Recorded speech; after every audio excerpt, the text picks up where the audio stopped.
Ahmadpur bus stand থেকে যুক্ত রয়েছি। দর্শক, আমরা একটু আপনাদের দেখানোর চেষ্টা করছি আহমদপুর বাস স্ট্যান্ডের যে বিশ্ব রোডের পাশে যে জায়গাগুলো রয়েছে সেই জায়গাগুলো অবৈধভাবে দখল করে রাখে এবং অনেকে সেখান থেকে মাসিকভাবে চাঁদা তোলেন। আমরা বাংলাদেশ সেনাবাহিনীর কাছে একটা আহ্বান জানাবো যে এই সকল জায়গাগুলা তারা যেন তদন্ত সাপেক্ষে উচ্ছেদ করেন এবং যারা এই চাঁদাবাদের সঙ্গে যুক্ত রয়েছে তাদেরকে আইনের আওতায় আনার ব্যবস্থা গ্রহণ করে এবং যারা ভ্যান চালক রয়েছে, আমরা সাধারণ মানুষের সঙ্গে কিন্তু কথা বলেছি, তারা বিভিন্ন সময় উদ্যোগ নেন এবং তারা কিন্তু হামলার আশঙ্কা করছে এবং অনেকেই কিন্তু তাদেরকে ভয় ভীতি দেখেন, যার কারণেই কিন্তু তারা এই গরিব অসহায় মানুষ তারা কিন্তু এই সকল জায়গা কিন্তু উচ্ছেদ করতে পারেন এবং এক শ্রেণীর মানুষ আছে তারা কিন্তু সেখান থেকে মাসিক ভাবে মোটা অঙ্কের টাকা নিচ্ছেন, টাকা নিয়ে কিন্তু তাদেরকে এই অনৈতিক সুযোগ সুবিধা দিচ্ছেন এবং সাধারণ মানুষ যদি প্রতিবাদ করে সেই ক্ষেত্রে তাদের কিন্তু এখানে ভূমিকা রয়েছে এবং অনেক সময় হামলা দিচ্ছে এবং মৌখিক ভাবে অকথ্য ভাষায় গালিগালাজ করেন এমনটি বলছে। আমরা কিন্তু এখানে যে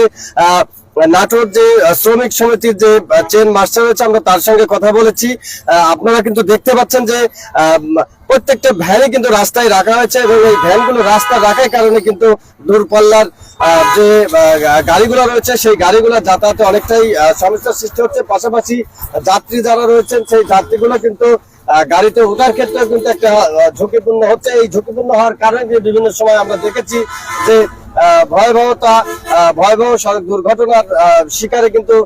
অনেক মানুষ কিন্তু এখানে প্রাণ হারান এবং বিক্ষুব্ধ হয়, অনেক গাড়ি ভাঙচুরা, রাস্তা যানজটের সৃষ্টি।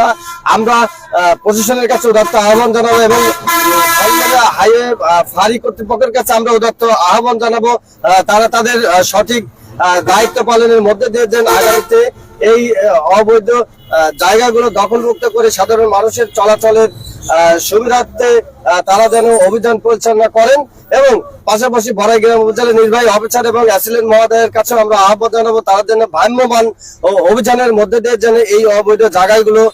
দখলমুক্ত করেন এবং নতুন বছরে যিনি আহমদপুরে হাট ইজারা নিয়েছেন তাকেও আমরা অনুরোধ জানাবো। পাশাপাশি আহমদপুর বাস স্ট্যান্ড কমিটি রয়েছে তাদের কাছেও কিন্তু আমরা অনুরোধ রাখছি তারা সকলেই প্রচেষ্টায় যেন আগামীতে এই